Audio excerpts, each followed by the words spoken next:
And thanks very much to the organisers as well for inviting me to this. I would actually like to pick up a little bit on what Roger said about the story that the European Union tells, and I do agree that actually the European Union has a big success story internally to tell. But what I want to do is zoom in a little bit more locally on some of the peace-building operations that I've seen mainly in Bosnia-Herzegovina, but also in Cyprus. And what I found there is actually nobody really thinks of the EU as a peace actor, right? We tend to take for granted that the EU does peace building. And a lot of people appreciate the EU is there, they do something, but it's very rare actually to talk to people and talk to them about the role of peace, right? It's not the first thing that comes to people's minds. And I have prepared 6 points. I'll see if I have time to go through all of them, because I was asking actually why is that story, again, told in such a way that it doesn't seem to connect a lot. And I guess the first reason I would start with is actually the EU is very often really not seen as a peace-building actor to begin with, right? Externally, if you're talking to people. And I guess part of it is to do with history. Mr. Fisher talked about the importance of history. I'm thinking of the case of Cyprus, where actually Cyprus has a colonial history, right? The UK was the colonial power in Cyprus. So if the EU is then back, the UK being a member of it, as a peace-building actor, for people sometimes not that obvious what the difference is. And, of course, it's a different branding, it's a different layout, it's different policies. But at the same time, it doesn't look so different from the other side sometimes, right? There is an external power operating there while they do it in the name of peace. But very often that's what a colonial approach included as well, right? An approach in the name of peace. And I think that's a contradiction, really, that doesn't seem to get resolved a lot. But interestingly enough, and coming to my second point, I don't think this is just an external vision of the EU either. Actually talking to people working within the EU, in EU delegations on the ground, as well as in Brussels, what was quite interesting is that a lot of people actually told me that they don't see their own role as a peace role to begin with. They actually said, well, we do peace if it's, kind of a side effect, that's great. But we actually do member state building, right? Or we do state building to a certain extent. So that's interesting as well, because in a way, we take for granted that the EU is doing peace. But the question really is that the main goal or is it a side effect? And if so, what does it mean? And that brings me to my third point. What does the EU really mean by peace?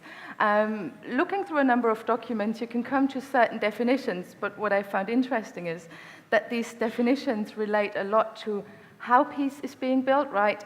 We get examples of civil societies, and as Peter said as well, through markets, right?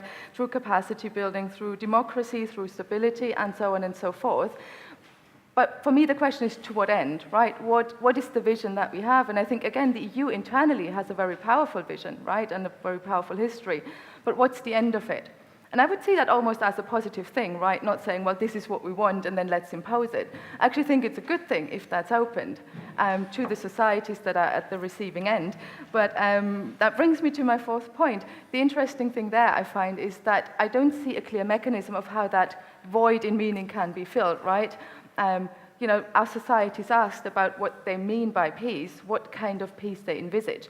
Is it one of intervention through intervention? Is it a peace of reconciliation? Is it a peace of actually just having a ceasefire?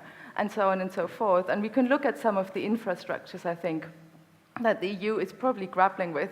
And, really at the very micro level, that's to do with the ways in which very often delegation buildings, how they are built, right? The infrastructures of it, how accessible or inaccessible they are, how integrated local staff are. And you may all be aware of the principle of job rotation, which you find so often in international organizations, which makes it very hard for staff to actually get familiar with the context and really find out about the local needs of peace, right? And I think there is some institutional, very big obstacles, really, to peace building in this context.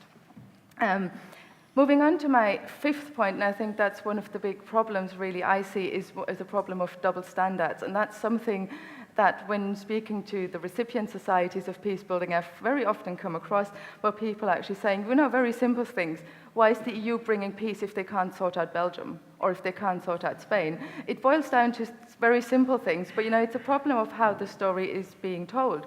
And I guess, just in very different terms, the question also is, and that's almost going back to the history of empire, how can you build peace if you're exporting weapons to a place, right? And just looking through the recent SIPRI statistics, where Germany comes out as the third biggest arms exporter worldwide, followed by France on rank 5, UK 6, 7 Spain, right? These are all EU members. And of course, that raises a question of how can you credibly, right? We talked about credibility, Mr. Fischer talked about credibility. How can you credibly build peace when at the same time you're exporting weapons? And I think that's a big question the EU has to deal with as well.